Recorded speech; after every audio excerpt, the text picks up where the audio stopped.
Olá, pessoal, bom dia. Sejam todas e todos muito bem-vindos e bem-vindas. Vamos começar já já o nosso webinar para falar sobre um tema super relevante, RH estratégico. Já quero começar me apresentando para quem ainda não me conhece. Meu nome é Luciana Leão, eu sou Head de Educação e sócia aqui na Liga Ventures. Eu sou uma mulher branca, com cabelos cacheados até a altura dos ombros, eu uso óculos e estou super bem acompanhada hoje. Estou aqui com a presença das incríveis Eliana e Renata. Já já elas vão se apresentar para vocês. A gente vai dar aqui alguns minutinhos até todo mundo ir entrando, se acomodando, se conectando para participar com a gente desse papo de hoje. Então, já já a gente começa. E antes da gente começar aqui, enquanto o pessoal está entrando, eu vou contar para vocês um pouco sobre o Liga Insights. Então, o Liga Insights é um estudo que a Liga já faz há algum tempo, que a gente está retomando agora a partir do estudo de RH estratégico, e ele faz parte de uma série de estudos aprofundados de tendências, com entrevistas com especialistas, análise de mercado, que integra a nossa frente de inteligência de mercado, junto com outros materiais que a Liga tem hoje, que são gratuitos, abertos, e disponíveis aqui para o ecossistema. Então, quem ainda não conhece o Liga Insight, quem ainda não teve a oportunidade de ver outros materiais da Liga, fica super à vontade. A gente tem uma sequência bastante interessante, fazendo um aprofundamento e análise de inovação em diversos setores e em diversas temáticas muito relevantes. Pessoal, vou começar aqui já esquentando, contando para vocês um pouco sobre a Liga. O pessoal está chegando.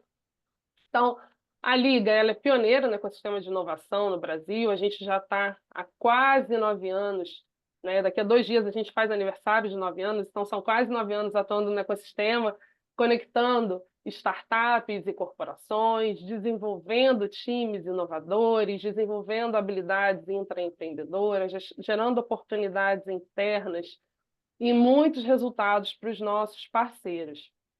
Aqui, como vocês podem ver, a gente tem os nossos números, eles são bem representativos, a gente se orgulha bastante deles, e isso é reflexo desse tempo, dessa jornada, dessa trajetória da Liga dentro do ecossistema de inovação. Também quero fazer um outro convite. Então, a gente falou aqui dos estudos que a gente faz dentro da nossa frente de inteligência de mercado, e a Liga possui uma ferramenta bastante relevante dentro do ecossistema, que é a Startup Scanner, né? A Startup Scanner, ela organiza ali as startups, faz um mapeamento bastante completo do ecossistema de startups no Brasil. A gente organiza essas startups por mapas e dentro de dentro desses mapas temáticos a gente tem as categorias dessas startups.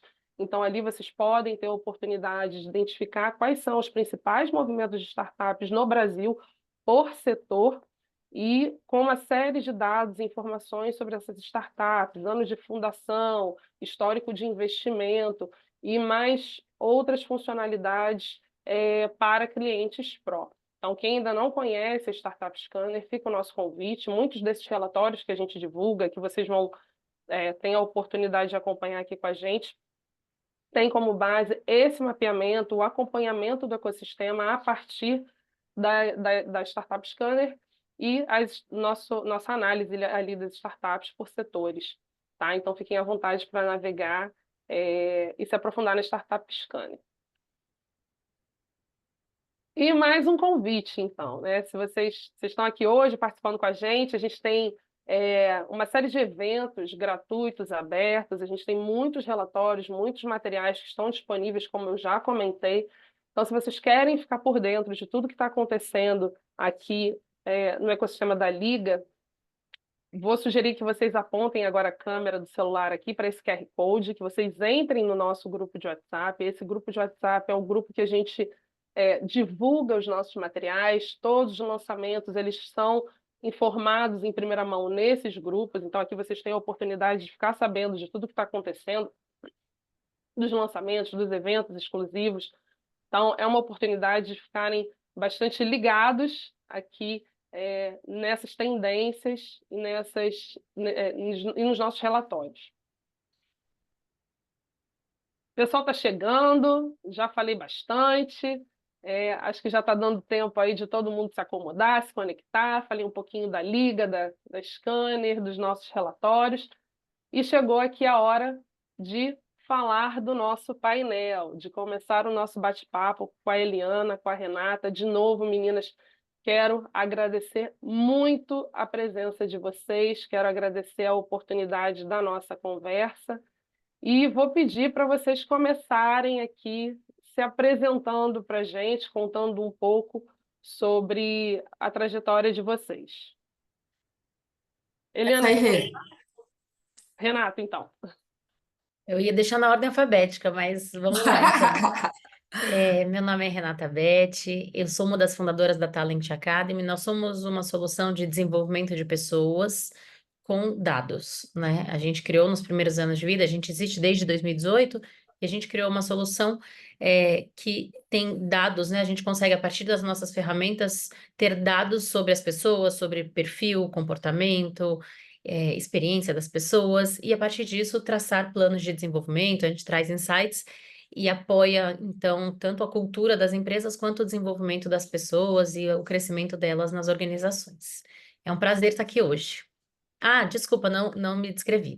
Eu sou branca, tenho cabelo médio para longo, castanho, e estou usando uma blusa sem mangas, listrada, em cores pastéis. Um prazer estar aqui, muito obrigada pelo convite. Muito obrigada mais uma vez, Renata. Eliana, Vamos lá. Bom, eu sou uma mulher branca, estou usando um óculos quadradinho aqui, a armação é transparente, tenho cabelo curto, estou com um brinco preto e uma blusa amarela aqui de gola olímpica. Adoro essas conversas, sabia? Adoro, adoro, adoro. Um prazer estar aqui com vocês. E tenho muita história para contar, estou super à disposição aí. Daí o que que acontece, né, na minha carreira? Eu sou uma pessoa que trabalhou a vida inteira no mercado financeiro. Há mais de 30 anos eu migrei para a área de recursos humanos, então eu tenho uma formação bastante ampla e profunda aí nas questões que envolvem pessoas. Aqui na Ambima eu cuido tanto da parte de gente quanto de diversidade e inclusão. E também de um produto que a gente oferece ao mercado, que são plano de saúde, no convênio que a gente tem com a Bradesco. Então é isto. muito obrigada mais uma vez, Eliana, Renata. Tenho certeza que o papo vai ser incrível e que vocês vão conseguir trazer muita informação, muita vivência prática para o nosso tema de hoje. Então, contando para vocês um pouquinho, né, que ainda não teve a oportunidade de dar uma olhada no estudo, a gente lançou recentemente o estudo sobre RH estratégico, a gente vai dividir aqui com vocês no chat o link. E no contexto de rápidas mudanças tecnológicas, né, do mercado consumidor e também gestão de pessoas, os desafios dos líderes e dos times de RH eles parecem maiores do que nunca. Mas definitivamente a inovação pode e deve ser uma aliada nesse processo. A gente vai falar sobre isso aqui hoje, né? Como que a inovação ela pode ser aliada dos gestores e times de RH, como que a gente consegue melhorar a experiência do colaborador, como que a gente consegue garantir essa jornada instigante, como que a gente consegue aproximar o RH das decisões estratégicas.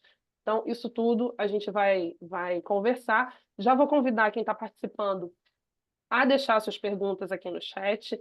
Então, tenho aqui um roteirinho, né, de perguntas para fazer para as meninas, mas é óbvio que vocês vão ter outras perguntas, então fiquem à vontade de mandar aqui, que eu vou lendo junto com o time aqui, a gente vai pegando essas perguntinhas e vai colocando aqui também na nossa roda de conversa. Antes de começar, então, a gente vai lançar agora uma enquete para vocês. Antes de começar as perguntas, eu queria saber primeiro de vocês, então. Espera aí que não passou? Pronto, agora foi.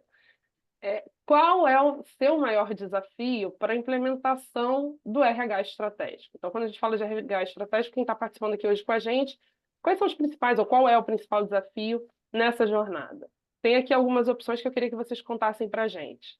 Ter um time de RH orientado a dados, fomentar uma cultura de inovação, adotar novas tecnologias e novas tendências, promover a diversidade e inclusão, proporcionar a digitalização de atividades operacionais do RH e garantir mais tempo para essa análise de informações e estratégias.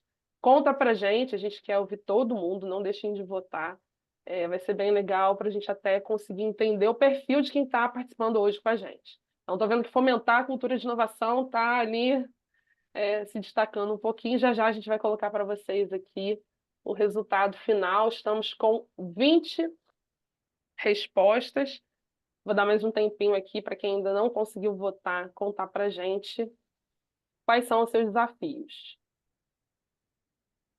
Bem interessante, a gente vai falar sobre esses pontos durante o nosso papo. Ó, 23 pessoas. Tá aumentando um pouquinho. Já já a gente encerra, vamos dar aqui só mais um tempinho.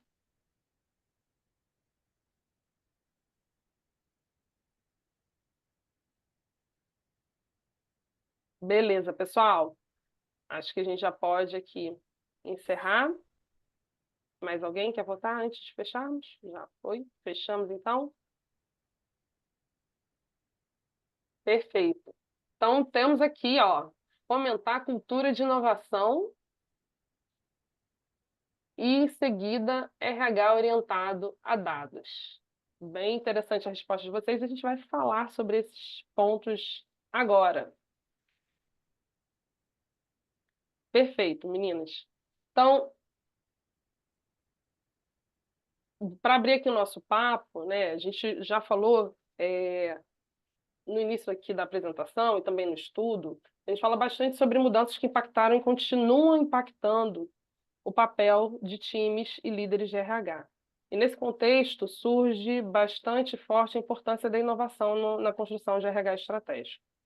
Ao longo do papo de hoje, a gente vai aprofundar nesse assunto, mas para começar, eu queria que vocês contassem um pouco sobre, na percepção de vocês, como que foi ou está sendo, né, essa transformação da área de RH e as principais barreiras para implementar práticas inovadoras dentro dessa área.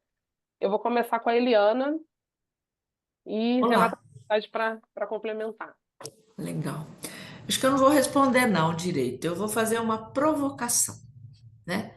Quando a gente fala de práticas inovadoras, você tem que ter um ambiente muito preparado para isso, um ambiente muito aberto, né? Para você poder falar de inovação. Então, quando a gente fala aqui de barreira, de desafios para implementar práticas inovadoras dentro de uma área de RH, eu começo provocando o quanto a gente está aberto para isso. A gente, eu estou falando profissionais de RH, né? Por quê? Porque qualquer tipo de mudança, ele provoca inquietação, ele está refletindo em vários aspectos da sua vida, né? Então, eu ouso dizer aqui que uma das barreiras que a gente tem que romper, começar rompendo para implantar um RH aí diferente, participativo nas decisões e tudo mais, e contribuindo para a evolução das organizações, é o próprio RH olhar para si o quanto eu estou aberto a isto? O quanto eu estou aberto a fomentar discussões diferentes? Como é que eu estou aberto a trabalhar, a atuar de forma diferente? Então, eu acho que aí fica uma provocação para todos nós aqui. Se tiver pessoas de RH, se não tiver, quem está nos assistindo o quanto eu estou me abrindo para tudo que está acontecendo no mundo, né? Então, acho que fica a reflexão. Ô, Luciana, o que você acha, Renata? Olha, eu concordo super, Eliana, e eu acho que as pessoas têm uma tendência a ter medo, né, de mudança. É natural, acho que, do ser humano ter essa resistência, esse medo de algo novo. E no RH, a gente nasceu numa consultoria de RH que tem mais de 30 anos de experiência. Então, eu posso dizer, ó, né, com a experiência aí acumulada, vendo todo esse desenvolvimento do RH, que o perfil do profissional do RH, ele vem mudando, né? E era antes, eu acho que era o mais importante, eram pessoas que entendiam de pessoas, né? Pessoas com um lado muito intuitivo muito forte, com skills interpessoais muito fortes. É, a maior parte, né, a gente sabe que eram psicólogos, quem trabalhava com RH. Hoje, acho que é mais comum ouvir alguém de outra profissão quando eu vou conversar com alguém de RH, alguma outra formação. O psicólogo agora é quase que a exceção quando eu falo com os profissionais mais novos, digamos, né, que estão entrando nesse mundo de RH. E aí, o que que eu percebi também nesse movimento dos últimos 5 anos? Muitos profissionais com um perfil também mais analítico na área de RH, porque quando a gente fala de dados, e inovação, a gente precisa também olhar para isso. A gente precisa pessoas que olhem para dados, que consigam ter essa mentalidade de como eu uso os dados ao meu favor e trago, né, isso para a área, até para tornar essa área mais estratégica. Então, né, numa evolução histórica, quando o RH era visto puramente como uma área operacional, a gente sabe que era um perfil diferente, né? Quando a gente não tinha ainda esse poder que hoje o RH tem dentro das empresas, na maior parte, né, a gente sabe que ainda está num processo de transformação, né? Mas essa força que o RH vem tendo para apoiar a área de negócio, para apoiar a estratégia, né? Tá lado a lado ali do C-level, do CEO da empresa, para tomada de decisão. Isso fez com que os profissionais de RH, né, está fazendo, tenham cada vez mais que investir também nessa parte mais analítica, né, nessa parte mais estratégica, né, visão macro, ter essa visão de negócio, né, e eu acho que isso vem mudando e quem já está, acho que se preparando para isso, tá na frente também, né, continua, claro, sendo essencial ter o lado humano, o lado people, sem dúvida, mas também acho que essas mudanças dos últimos anos começaram a exigir também esse preparo de algo que não era exigido. Não era uma área que tinha a necessidade de olhar para dados, né, de olhar para indicadores, não tinha isso. Mas agora, acho que com essa crescente demanda, os profissionais também começaram a se preparar de forma diferente e pessoas de perfis diferentes também começaram a se interessar pelo RH, né? Eu tenho inúmeros exemplos de CHROs que eu vejo que são engenheiros, assim, coisa que a gente não imaginaria, né? 20 anos atrás, a gente acho que nem passaria aí um homem engenheiro ou um cientista de dados, líder de RH de uma empresa, né? Essa mudança, eu acho que essa inserção de profissionais com outro tipo de formação, ele faz parte muito dessa abertura de cabeça, né? Se eu estou querendo mudar patamar das organizações, você tem que ouvir, você tem que botar sociólogo, engenheiro, pedagogo, todo mundo junto, né? Porque é assim que a gente abre a cabeça, né? A gente se conecta com outras coisas e tem outras percepções para tomada de decisão. Concordo com você, Rê. E ouvindo vocês, meninas, pensei em várias coisas aqui, né? A gente falou um pouco, Eliana trouxe a parte de abertura para fomentar essa transformação, Renata falou sobre a mudança de perfil desses profissionais. E quando a gente fala de transformação, tem aí uma espinha dorsal, né, que para que haja qualquer transformação, receptividade nessa transformação, e estava até aqui como um dos pontos de destaque da nossa enquete, é muito importante investir na transformação cultural. A gente não vai conseguir implementar nenhuma mudança na organização se a cultura não acompanhar essa estratégia, né? E aqui mora uma vocação inerente aos times de RH, construir e fortalecer essa cultura que propicie uma transformação digital, inovação, aproximação de novas tecnologias. Então, queria ouvir um pouco de vocês sobre justamente o papel da cultura nessa construção, na construção desse caminho de guiar o time, né, de guiar a empresa no movimento de mudança. Fiquem à vontade, quem quiser começar. Posso começar aí, Rê? Eu acho que é o seguinte, ô Luciana, a cultura dentro das organizações, eu brinco aqui, né, que é o cheiro que a gente tem, sabe? É o jeito que a gente trabalha, é o papo que está rolando no meeting, é a marmita que a pessoa está abrindo e compartilhando dentro da mesa. Então, eu acho que o jeito, o comportamento como a gente trabalha é que reflete muito a cultura da organização, né?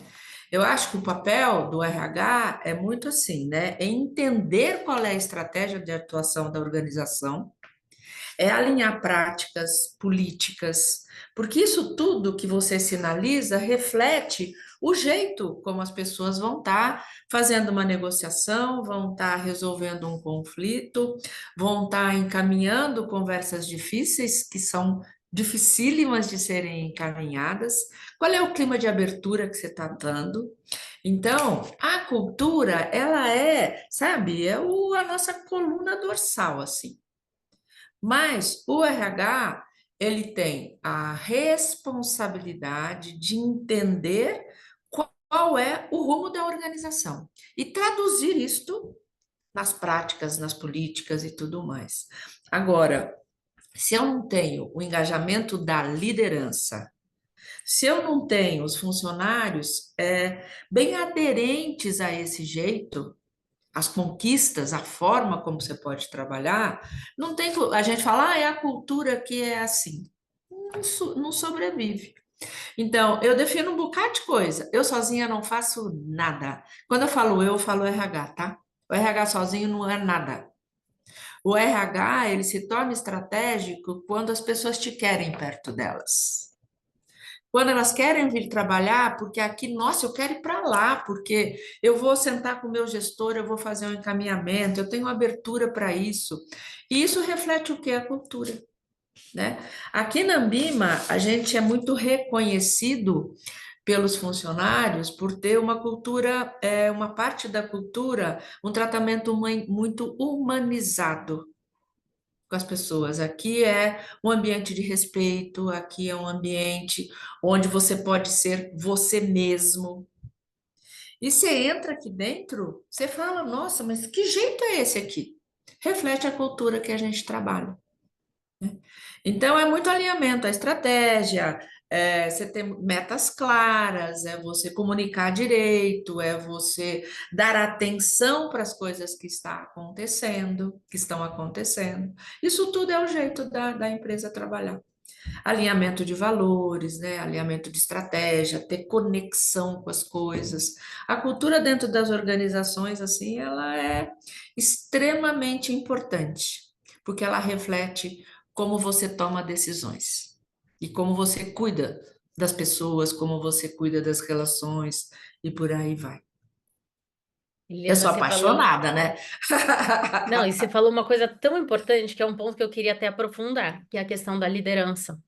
Porque o RH, né, e às vezes a cúpula da empresa pode até decidir, num processo de transformação, que aquela cultura que existia até então precisa mudar. Eu quero mudar, não quero mais. Quais são os comportamentos que eu espero das pessoas? Uhum. Então, vou trazer até um exemplo concreto. A partir de agora, a gente está fomentando inovação. Esse é o pilar central da nossa estratégia. Então, definimos aqui que agora a gente quer ser uma empresa inovadora, uma empresa tradicional. Posso até trazer exemplos reais, tá? De alguns clientes nossos que têm cases abertos. A Caloi, que é uma fabricante de bicicleta, com mais de 100 anos de história, quando encontrou a Talent 5 anos atrás, eles estavam nesse processo. Eles foram adquiridos por uma multinacional canadense, passaram por um turnaround e precisavam inovar. E a partir do momento que você muda, né, essa mentalidade, você quer despertar isso nas pessoas, o RH, como a Eliana falou, pode até ter esse papel de onde a gente quer ir, né, juntos, né? Então, ali, ó, o nosso propósito, a nossa cultura é essa, mas a liderança é a primeira camada que tem que ser engajada, porque eles que são os guardiões dessa cultura e os influenciadores do resto da empresa inteira. Então, Exatamente. num processo de inovação, por exemplo, o que que é muito importante?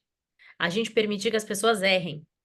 Então, se a gente coloca, Isso, né, se a gente coloca aquela mentalidade que a empresa não pode errar, uma corporação, ninguém pode errar. O que que acontece? As pessoas não vão querer propor nada novo, porque vão ter medo, né? Eu estou dando um exemplo bem prático aqui, mas para explicar como que você faz essa mudança de cultura, especialmente a partir da liderança. Então, como empresa, você tem que, neste caso específico, incentivar que seus líderes mudem a forma que eles fazem gestão de pessoas e não punam, por exemplo, alguém que cometa um erro, alguém que tente algo novo, que esteja questionando ali um processo já existente ou questionando algo que é feito e talvez não faça tanto sentido. Se a gente quer inovar numa nova estratégia, como eu estava falando, a gente precisa permitir que as pessoas errem e não sejam punidas por isso. Porque se elas forem punidas ou se elas tiverem medo da consequência de tentar algo novo que não dê certo, a gente já vai voltar para uma mentalidade que as pessoas não inovam e também não questionam o exatamente. status quo e não acabam tendo chance, né, de ser mais criativa, mais questionadoras e transformadoras. Então, eu quis trazer um exemplo para mostrar como é importante que os líderes sejam preparados também e eles Sim. passem por desenvolvimento quando a gente está falando de uma mudança cultural, porque eles que vão influenciar a empresa inteira, né? Exato. A gente fala muito aqui na Ambima, e eu dou um valor enorme para isso, para aprendizado, sabe? Ah, mas eu só errei por isso, não sei o quê. Não, tem situações em que o gestor realmente tem que sinalizar, não está certo, não é por aí e tal. Mas nunca não permitir que seja questionado. Aqui a gente valoriza questionamento, sabe? Então temos que questionar, bom, o que que você está achando disso? O que é que você não está achando disso?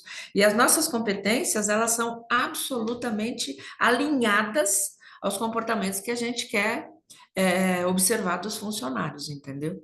Então é liderança, liderança, liderança. E às vezes o líder sente o peso disso, né? Nossa, mas então agora eu sou responsável por tudo isso? Tem, mas a gente também cuida de você. Eu acho que é por aí. E vocês tocaram num ponto muito importante, que é essa questão, a gente fala aqui na Liga que sobre o papel dos líderes no processo de inovação, as pessoas elas precisam se sentir acolhidas no risco. Então, se eu tenho aqui medo da consequência do meu teste, né, e da minha experimentação, porque inovação no final do dia é sobre experimentação, se eu tenho medo da consequência, de que aquele resultado, eu não vou chegar no resultado almejado ali, quando eu criei o meu business plan, e que eu não vou chegar ali no final, e que eu preciso, na verdade, antecipar qual é esse resultado, porque no processo de inovação você não consegue antecipar resultados, você consegue ter um plano de experimentação, mas o resultado você vai aprender na prática. Exato. Você faz Então, protótipos, né? exato. Então, se você não consegue predizer qual é esse resultado, e muito menos garantir que ele vai ser atingido, isso gera muita insegurança. E se eu estou num ambiente em que eu não sou acolhido na minha insegurança, que o risco ele não é acolhido e não é aceito, eu não vou levantar o braço para sugerir uma mudança de processo, porque eu não tenho certeza Sim. se o que eu estou imaginando vai ter um resultado positivo ou vai ter o resultado que está sendo almejado. E, de fato, as lideranças ela têm um papel, eles têm um papel muito importante no assegurar, né, no acolher, no proteger no momento de risco. Quando a falha acontecer, porque ela é inerente de processo de inovação, esse colaborador ele precisa se sentir, eu testei, né? Eu testei e a gente colheu o aprendizado. É muito mais sobre o aprendizado do que, na verdade, ter uma resposta definitiva de certo ou errado. Muito É o legal. experimento, né? Exato, exato. Muito bom ouvir isso de vocês. E aí, Renata, vou te pedir para, pegando esse gancho de líderes, né, como que a gente consegue fazer isso na prática, né? Como que a gente consegue trazer essa liderança e abrir essa mente, né, voltando ali num ponto que a Eliana falou no começo, né, fomentar essa abertura, porque por mais que isso esteja dentro do time de RH, que os líderes de RH saibam, a gente precisa fazer esse trabalho em colaboração com outras lideranças da empresa. Mas como é que a gente consegue ampliar essa mentalidade, formar líderes que estejam mais receptivos ao teste? A gente já vai falar sobre novas tecnologias, a gente vai falar sobre inteligência artificial, sobre digitalização, sobre tudo isso, sobre people analytics, mas num primeiro momento, como que a gente garante receptividade? Como que a gente diminui as barreiras, inclusive psicológicas, desses líderes para começar a conversa? Investir em desenvolvimento, gente. Acho que é o primeiro passo, assim, essencial é garantir que a gente tenha, no mínimo, um plano de desenvolvimento, programas, né, de desenvolvimento de liderança estruturados e que todos participem. Recentemente, eu fui num evento com o CHRO do iFood, que agora acabou de mudar para Holanda, né, que eles vão no grupo maior. Eu não sei se a Eliana estava nesse evento. Acredito que sim. Vai, conta aí, vamos E saber. aí, ele também é um cara muito orientado por dados, e ele trouxe dados, abriu ali a cozinha mesmo da empresa, mostrando que dos líderes, né, o grupo que participou dos programas de desenvolvimento e seguiu as práticas que o RH propõe, desde o one-on-one, né, como dar feedback, conversas difíceis que devem acontecer. Então, quem seguiu tudo que foi ensinado e participou de todos os programas e iniciativas do iFood, aí vem os dados, né? Os indicadores mostram que seus liderados tinham as melhores notas de segurança psicológica e de produtividade, menos absenteísmo e tal. Então, eles tinham todos os indicadores mostrando que os resultados eram melhores dos times que eram liderados por essas pessoas que participavam dos programas. Como não era obrigatório, então eles têm uma parte ali dos líderes que não faziam nada, faziam tudo do seu jeito, não se engajavam nas iniciativas do RH, não faziam one-on-one, não davam feedback. E eles também mostraram que esses eram os piores resultados. né? Eram os times com maior turnover, com a galera que mais se adoecia, com menos segurança psicológica. Então, primeiro, indicadores, eu acho que também, né, como a gente está falando, dados são muito importantes para a gente garantir que a gente está mensurando o resultado de qualquer ação que a gente esteja fazendo, mas a questão do desenvolvimento da liderança é muito importante, principalmente em empresas que têm uma camada de liderança mais técnica, né? Que veio, às vezes, a pessoa foi crescendo porque era muito boa na sua área de atuação, mas ela não tem essa experiência com gestão de pessoas, e a gente sabe o quanto é importante. Não pode delegar tudo para o RH, não existe mais isso, né? O líder precisa ter o one-on-one, ele precisa ter, no mínimo, as ferramentas e o conhecimento, acho que básico, para conseguir fazer a gestão do seu time. Não existe mais ser apenas bom tecnicamente naquilo que ele é. Porque quando ele se torna líder, ele vai ter que lidar com situações que não muitas vezes, ou na maior parte das vezes, não tem a ver diretamente com a função da pessoa, né? Tem a ver, às vezes, com uma falha de comunicação, alguém do time que teve algum atrito com outra pessoa, e se ele não está preparado para lidar com esse tipo de situação e ter conversas difíceis, e a gente sabe o que acontece, gente, é difícil pra caramba Isso todo fazer dia, gestão. É todo todo dia. dia. E na maior parte das vezes, não, os atritos não acontecem por alguma coisa de trabalho ali, técnica, né? Alguma coisa. Geralmente, alguma coisa de relacionamento, que ele precisa ter a habilidade, ou pelo menos saber lidar, ou quando ele for dar feedback para alguém, ele saber que as pessoas são diferentes. E a forma que eu vou dar feedback para Eliana vai ser diferente da forma que eu vou dar para Luciana. E para eu alavancar você, talvez seja diferente a forma que eu vou alavancar outra pessoa, extrair o potencial daquela pessoa. Então, o desenvolvimento dos líderes e esses programas, né, que a gente sabe que existem, nós mesmos temos um programa baseado em dados, né, para iniciar a conversa, mostrando qual é o perfil de cada pessoa, como que você lidera essa pessoa. Existem muitas ferramentas assim hoje em dia para apoiar esses líderes que não têm essa experiência com gestão de pessoas, né, que vieram de áreas mais técnicas ou sua área de atuação e precisam de ajuda. Então, hoje já tem isso. Então, acho que as empresas e o RH, eles só precisam garantir que as pessoas estejam engajadas nos seus programas de desenvolvimento, que elas participem e encontrem formas mesmo de eh, fazer algo, acho que mais customizado para a realidade de cada líder, ou algo que tenha mais a ver com o momento. Eu acho que os programas mais antigos, digamos, né, os primeiros programas de desenvolvimento de liderança, eles eram meio que bala de canhão, o mesmo programa para todo mundo, sendo que as pessoas são diferentes. Então, hoje eu vejo que programas que têm essa customização, ou pelo menos tentam conversar com cada perfil de líder, assim como os seus liderados são diferentes, os líderes também são diferentes. Então, eles têm necessidades de desenvolvimento diferentes. Então, quanto mais a gente conseguir criar formas personalizadas ou um pouco mais customizadas para aquela pessoa, para aquele líder, eu acho que é mais chances dele se engajar, continuar e seguir, né, motivado para colocar em prática aquilo que ele aprendeu e entendeu de fato a necessidade dele se desenvolver como gestor de pessoas, além do que ele faz, né? Seja um líder comercial, um líder de marketing, por aí. Eu acho Muito que legal. só um pouquinho, Lu, eu acho que aí tem uma coisa também, que é o envolvimento da liderança na transformação. A transformação das organizações, ele tem que fazer sentido para mim, senão você não vai junto, sabe? Então, você pode oferecer 500 oportunidades da pessoa estar conectada, se desenvolver, mas o meu querer faz todo sentido. Né? Eu quero ser um gestor de pessoas, eu estou comprometido com isso. Eu sei, e cuidar de gente, é um dos papéis mais difíceis que tem. O ser humano é extremamente complexo, né? Então, num processo de transformação, o envolvimento da liderança, o envolvimento, ele entender por que a gente está fazendo aquilo e o que de valor vai trazer para a organização e para cada um dos gestores, faz toda a diferença. Tá alinhado com todas as oportunidades de desenvolvimento.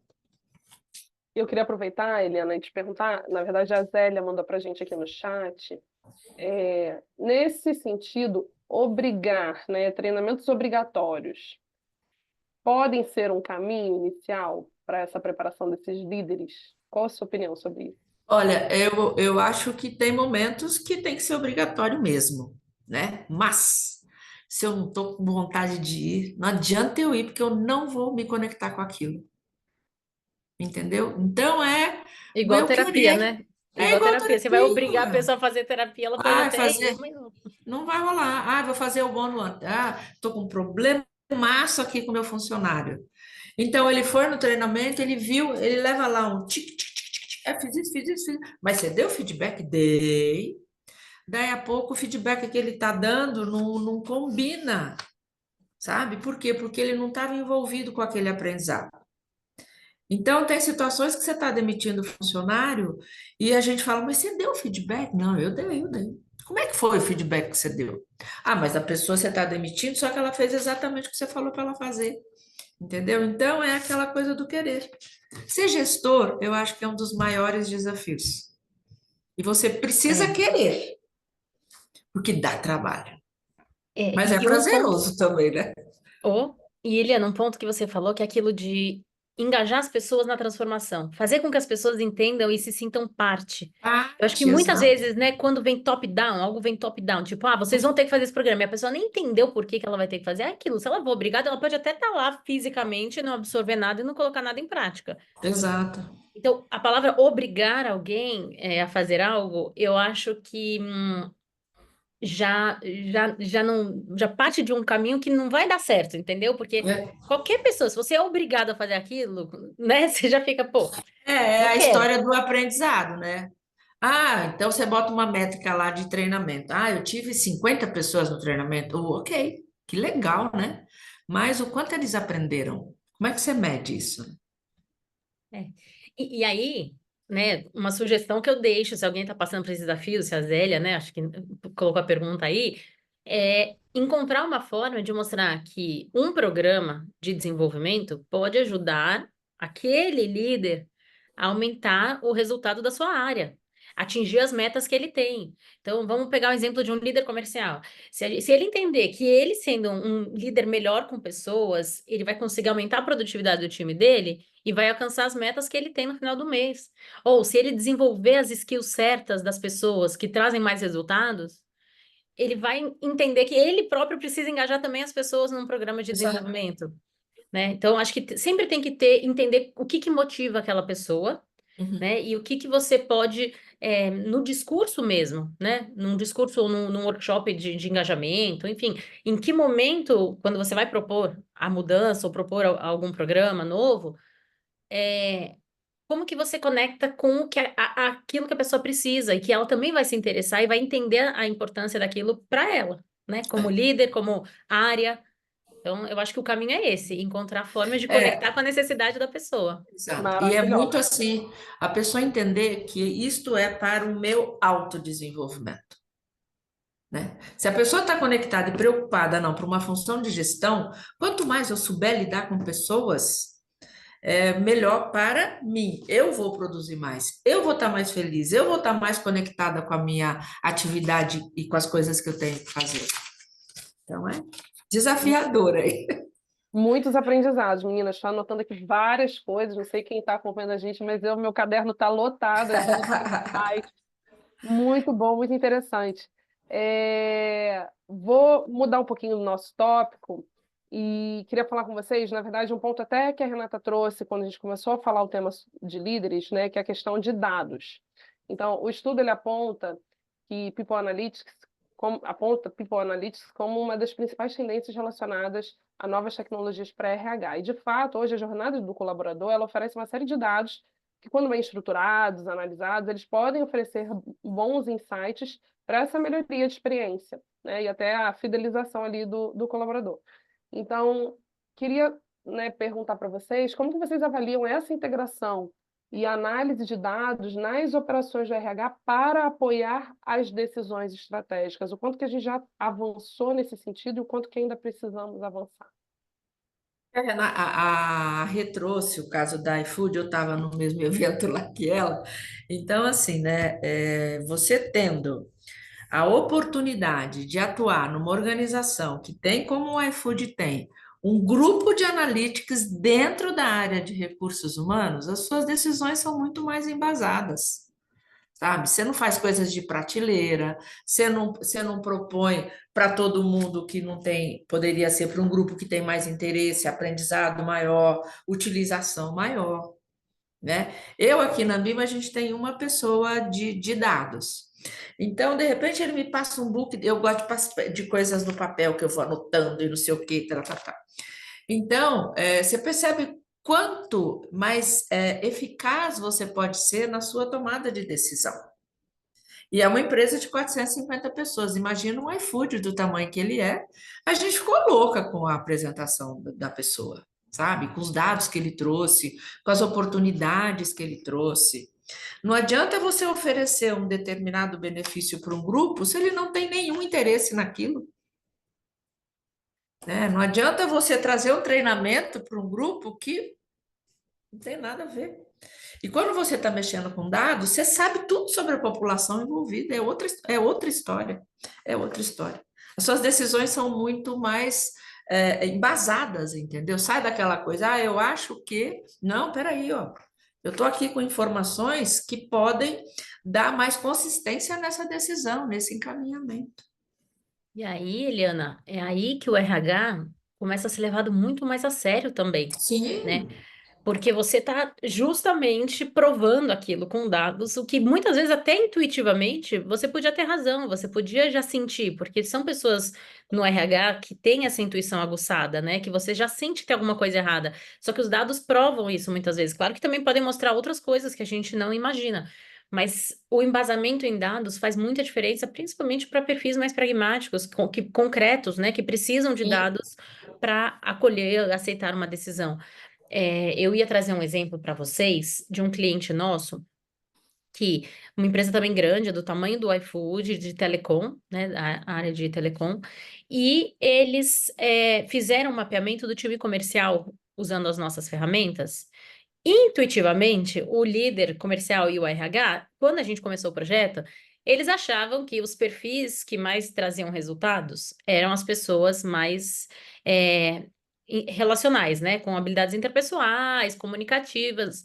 Quando a gente cruzou os perfis comportamentais com performance, a gente viu que os perfis analíticos tinham 44% mais resultado nesse time comercial do que os outros. Só que eles eram minoria, porque não era a intuição ali deles quando eles contratavam gente, não era o que eles imaginavam, né, que trazia mais resultado. E a partir dessa informação, desse dado, que os perfis analíticos traziam mais resultado, eles começaram a desenvolver os skills analíticos do time e também, claro, recrutar mais gente com esse perfil, para aumentar a receita da área, né, o resultado da área como um todo. Então, a parte do desenvolvimento e recrutamento foi transformada a partir de um dado que a gente trouxe quando a gente Isso, fez esse mapeamento. Então, é para vocês verem exatamente como a isso. tomada de decisão pode mudar a partir dos dados, né? Porque senão a gente vai acabar sempre na intuição. Eu acho que eu tenho que desenvolver skills interpessoais, porque a pessoa é de vendas, Exatamente. né? É. Eu tenho um caso aqui só para compartilhar rapidinho com vocês. Eu conheço uma pessoa, ela é engenheira química e ela é na dela, super na dela, super na dela. Então, daí a gente conversando, não sei o quê. Não, não, eu sou comercial de uma empresa de equipamentos de grande porte da área médica. Falei, o quê? Ela bomba de vender. E ela não é exatamente isso que a Renata falou. Ela não é toda comercial, relacional, não. Ela é super centrada, focada. Mas na hora que a gente está falando da venda, não é uma venda, é venda de bilhões. Então tem toda uma tecnicidade por trás, né? E um alinhamento de perfil, você está certíssima. Perfeito, meninas. E queria entrar agora com vocês no tema inteligência artificial, né? Oba! Desde o ano passado, a gente testemunhou um aumento do entusiasmo em torno de inteligência artificial, especialmente a generativa. Obviamente pelos inúmeros potenciais de ganhos, principalmente relacionados à produtividade. E aí, de alguma forma, isso acaba aumentando a pressão de líderes de RH, de times de RH, porque é esperado que essas pessoas elas não só entendam a aplicabilidade da tecnologia e como se conecta com a estratégia, mas também que elas consigam identificar quais são os perfis que devem, de profissionais, colaboradores, que devem ou não serem treinados ali em inteligência artificial. Então, na verdade, vai ser uma pergunta sanduíche, tá? Eu vou fazer duas perguntas em uma. Então, a primeira delas é pedir para vocês avaliarem o impacto de inteligência artificial na redefinição do papel do RH, tá? E aí vocês explorem a perspectiva que vocês quiserem aqui dentro dessa pergunta, porque ela é bem ampla. E a segunda é como preparar os times para competências digitais emergentes que vão ser necessárias para garantir ali a aproximação com a estratégia da corporação. Então, a primeira é o impacto, principalmente de inteligência artificial, e o segundo é como treinar pessoas nessas tecnologias e preparar esses times. Quer começar, Rê? Posso começar. Ó, o impacto, gente, eu acho que tá claro para todo mundo. Inclusive, eu conheço pessoas que perderam seus empregos por causa da inteligência artificial. Já é realidade isso, É um dado né? isso já. Eu sou da Fato. área, eu sou da área originalmente, né, de comunicação, fui jornalista durante 10 anos e eu tenho colegas que trabalhavam com produção de conteúdo que foram substituídos pela inteligência artificial, já é um fato, né? Então o impacto é muito grande. Primeiro, eu acho que aumentar a eficiência, né, das empresas. Então, uma pessoa, às vezes 5 pessoas faziam conteúdo, pode ser substituída por uma que usa, por exemplo, um chat GPT ou alguma outra ferramenta para aumentar a velocidade, e ele edita os textos, claro, faz adaptações, mas a gente sabe, né? Eu acho que já é muito claro hoje o quanto que a eficiência muda quando você tem uma ferramenta para produzir texto, para fazer pesquisa, para fazer imagem, vídeo, enfim, tudo que a gente está vendo, e assim, isso é só o começo, né? Então, é um pouco assustador, sem dúvida, né? Eu li recentemente até um artigo colocando bastante medo aí que é uma ameaça, digamos, a muitas profissões, mas eu vejo como uma oportunidade. Então, falando da minha perspectiva e contando da minha realidade. Então, uma das áreas que eu lidero na minha empresa é marketing. Quando ano passado a gente começou a falar de chat GPT, na área comercial também, mas eu vou falar do time de marketing. Eu falei, gente, agora, assim, é para agora que a gente vai aprender a usar o chat GPT, quando começou a onda, e começar a usar. Porque, especialmente, acho que quem produz conteúdo, no início tinha uma resistência muito grande. Como assim, gente? Um robô vai escrever melhor do que eu escrevo? Né? Como assim? Então, eu acho que o primeiro momento foi, tipo, não... A gente viu muito rápido, né, o potencial absurdo que tinha a inteligência artificial, o ChatGPT e as outras ferramentas. Falou assim, vamos aprender, não, temos que aprender. Todo mundo, eu fazia todo mundo ao meu redor, até meus pais, aprender, baixar e começar a usar, porque eu comecei a ver rápido, sabe? Acho que a gente não pode, ninguém pode deixar de conhecer e usar naquele momento. Agora eu acho que está ainda mais, né? A gente até recentemente viu uma pesquisa que, sei lá, mais de 70% das pessoas hoje no trabalho já usam alguma ferramenta de inteligência artificial. É, Voltando aí ao impacto, gente, eu acho que usando a nosso favor, então, uma vez que você já começa, já usa e já vê todas as possibilidades, muito rapidamente você vê como aquilo pode aumentar o valor do seu trabalho, aumentar a sua eficiência, né? Melhorar mesmo tudo que você faz, seja os e-mails, seja análise de planilha. Tem inúmeros recursos aí, se você for explorar, que você vê que é incrível mesmo, tá? O potencial é, da inteligência artificial no nosso trabalho, qualquer que seja a nossa área, qualquer área. Então, acho que o impacto pode ser positivo se você sair na frente, se você correr atrás, aprender e usar e melhorar tudo que você faz a partir da inteligência artificial. A segunda pergunta, eu não me lembro agora. Lu, eu tô Deixa eu falando aqui complementar demais. essa da Tá bom. Renata. Então, eu acho que é uma coisa assim, né? É dado. Veio, vai ficar, vai transformar, vamos correr atrás, é oportunidade, é oportunidade. Aqui na Ambima, a gente optou pelo Copilot, né? Uma ferramenta de inteligência artificial. E a gente está preparando muito os funcionários para o uso responsável, né? Ah, então eu estou aqui com vocês, buguei lá, botei no Copilot, o que quer dizer, blá, blá, blá, blá. Ele me responde. Só que eu utilizar o que o Copilot me deu como resposta é total responsabilidade minha. Deu aqui uma meleca no que eu estou falando. Ah, mas eu peguei do Copilot. Não. Você é responsável por analisar a informação que o Copilot te deu. Faz sentido? Está aplicada? E aqui na Ambima, a gente também trabalha muito e dá muita importância para a segurança dos nossos dados internos. né? Então, o uso do Copilot, você acaba retroalimentando com informações. E como é que você lida com as informações? A própria Renata tem dados lá que, se ela lança no mercado, é segurança dela, né? Como é que você lida com essas coisas? Sabe? Então, é o uso responsável da inteligência artificial. Super, super responsável. Perfeito, meninas. E para a segunda pergunta era em relação, eu queria pedir para vocês responderem aqui em um minutinho cada uma, porque a gente já está se encaminhando para o final. Tem uma última pergunta que eu quero fazer, Faça, mas menina, faça.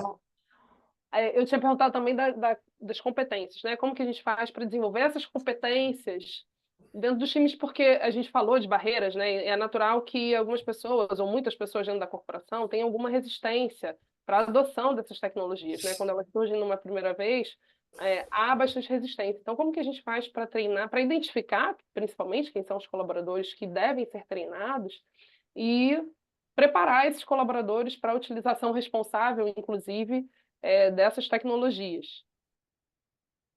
Aqui na Ambima a gente não está pensando quem deve. Não, a gente está treinando todo mundo, né? Da mesma forma. Tem aquele que usa mais, tem aquele que usa menos, tem aquele que sabe aproveitar tudo que a ferramenta pode dar para ele, né? Mas a gente não está tratando pontualmente, não. A gente está capacitando toda a equipe para o uso responsável. Eu acho também que tem que ser geral, porque todas as áreas podem se beneficiar. O RH, por exemplo, Lu, se você pensar desde o recrutamento e seleção, né, você pode aumentar muito o leque com a inteligência artificial, começar a ter muito mais precisão na escolha das pessoas, tirar vieses com a inteligência artificial, você consegue tirar vieses e fazer recrutamentos mais inteligentes também, né, que não vão considerar muitas vezes logo de cara faculdade, sexo, raça, sabe? Então tem hoje já iniciativas de uso da inteligência artificial no recrutamento e E de um seleção, monte de coisa. um monte de casos super interessante. Então, quem aqui é do RH, né, e está pensando no RH, o que fazer? Automatização de processos, para o RH ficar mais estratégico, para ter mais tempo para olhar para a estratégia, como a gente estava falando. Tudo que for possível automatizar de processo hoje tem alguma ferramenta com inteligência artificial, sabe? Desde coisa de ponto, às vezes, ou pagamento de salário, vários processos hoje que dão, a gente sabe que dão trabalho, que já tem alguma coisa que a inteligência artificial resolve. Então, vai atrás de tudo que você vê que é muito operacional, que você gasta muito tempo, e vai pesquisar que você vai encontrar alguma coisa. Nem sempre é gratuito, mas vale mostrar, né, para a liderança, olha, encontrei essa ferramenta que vai automatizar e melhorar tudo isso que a gente faz hoje, que leva uma semana, a gente vai fazer em uma hora, por exemplo, vale a pena investimento. Então, encontrar formas também de, né, acho que ganhar aí o que você precisa, quando você precisa, mostrando sempre um impacto positivo, sabe? Do uso daquela ferramenta. Existe muita ferramenta, muito mais do que a gente imagina, né? Além do Copilot, do ChatGPT, muitas são pagas, como eu falei, mas acho que vale a pena. Então, encontrar o que você gasta muito tempo que você percebe que daria para ser automatizado, daria para usar. Então, vamos atrás. O que a gente pode fazer usando a inteligência artificial? Treinamento e desenvolvimento também, a área de People Analytics, tem muita coisa que dá para usar a inteligência artificial para fazer análise de dado, predição de turnover, né? Então, trazendo a inteligência artificial também nessa área de análise de dados para gerar insight, cruzar perfil com performance. A gente já usa, dentro da nossa plataforma, a inteligência artificial para essa coisa do desenvolvimento também. Então, o que a gente precisa desenvolver baseado em todos esses dados que a gente tem, de permanência, de experiência, de NPS, né? O quanto as pessoas que mais estão engajadas na empresa, o que elas têm em comum. Enfim, dá para a gente falar um tempão disso, mas eu sei que você falou que a gente está com pouco tempo, né? É, Quero só fechar, estamos Luciana. Diga. Queria fechar só com uma coisinha. Eu acho assim, né? Na hora que a gente olha essas competências do futuro, juntando aqui com a história de toda a inteligência artificial, então você tem aqui um elenco aí das 10 competências que você tem que estar desenvolvido para se conectar com o que vai acontecer e que já está acontecendo. Então, eu acho que dessa história de pensamento analítico, inteligência artificial, Big Data e por aí N outras coisas, tem algumas que elas são essenciais, né? Eu até listei aqui. aprendizado contínuo, flexibilidade, motivação, empatia. Então, aquele que ainda está distante de inteligência artificial, não se assusta, sabe? Busca, se atualiza, se sabe, usa a conversa, a oportunidade de aprendizado e por aí vai, né? Eu acho que não se assusta não, corre atrás, dá tempo. Você pode se conectar. Eliana, e é justamente nessa parte humana que a inteligência artificial nunca vai substituir ninguém. Nunca vai, gente. Isso Nunca vai aqui ter que a gente está tendo empatia, da conversa, nunca sem vai se gente, conectar, nunca vai cuidar do outro. Então, isso para mim é essencial. A gente nunca pode deixar essencial. esse componente humano de lado, nunca, porque é isso Nunca. que vai sempre nos diferenciar dos robôs, né, das máquinas. Exatamente. Quanta coisa legal que falamos hoje, hein, meninas? Falamos de dados, falamos de cultura de inovação, People Analytics, inteligência artificial generativa, papel das lideranças. Mas eu não quero ir embora antes de fazer uma pergunta para vocês, a última. Eu queria pedir a ajuda de vocês para me responderem aqui em um minutinho, para a gente poder passar os nossos Esse um recados. minutinho tá difícil, Renata. Não, mas é porque o papo tá bom. A galera tá acompanhando, tá curtindo, tá ficando com a gente, então tá sendo super, super rico. Eu queria perguntar para vocês, né, a mesma pergunta que a gente fez no início da enquete. Então, para vocês, qual é o maior desafio na implementação de um RH estratégico? Bom, eu vou dizer aqui para vocês que a implantação do RH estratégico, ele depende muito da maturidade das organizações e do desejo de cada uma das organizações, né? O desafio é esse. Não, pera um pouquinho. Essa empresa quer um RH estratégico. Essa empresa quer um RH que participe, que cuide das pessoas, que essas pessoas estejam conectadas com o negócio. Então, depende, é uma coisa que não tem resposta, ô Luciano, sabe? Porque depende da maturidade da organização e do querer das organizações. Sabia? CNPJ também tem querer, né? Eu Então, é o concordo, que a concordo, organização Eliana. quer. Eu Não, eu concordo. quero um RH que pague salário direitinho, que é alicerce do RH. Quando a gente fala do RH estratégico, não, não, pagar direitinho, dá, sabe, o funcionário está satisfeito com essas necessidades básicas, tem empresa que quer só isso, e ok, é a escolha dela, né? Então, Por isso, eu depende concordo. muito. É isso, Eliana, eu acho que o ponto o desafio é encontrar as empresas que colocam Que as pessoas no queiram, centro. Quando você coloca as pessoas no centro, né, como um pilar essencial, principal, mais importante da sua empresa, aí é natural que o RH seja estratégico, porque as pessoas, o RH cuida das pessoas e as pessoas, né, são a parte principal ali da empresa. da organização, Se as pessoas são vistas como prioridade, o RH naturalmente vai ter que ser é estratégico. estratégico, é isso. Mas é escolha, gente, é escolha da empresa. E a sua também. Não, eu quero trabalhar numa empresa que tenha as pessoas no centro, que tenha uma gestão mais humanizada. Então, não, mas essa que eu estou concorrendo não quer isso. Escolha. Meninas, muitíssimo obrigada. Quero agradecer mais uma vez a participação da Eliana Marino, da Ambima, a Renata Beth, da Talent Academy. Eu vou agora finalizar compartilhando com vocês a nossa agenda de próximos materiais. Então, a gente já lançou aqui recentemente o Startup Landscape, que é um mapeamento de startups no setor de Energy Techs. Então, já está disponível para vocês. Como eu falei, o material ele é aberto, ele é gratuito, ele é super rico. Além disso, a gente também tem o mapeamento de investimentos e M&As de Construtex e PropTex, que também já foi lançado. E já estaremos aqui, né, teremos o lançamento do Startup Landscape de Sporttex. Temos Olimpíadas aí chegando. Na verdade, eu estou Eba, meio... amanhã já, hein? Amanhã começa. Então, o Sporttex já para vocês, Autotech e também o material de investimento em M&A de HealthTechs.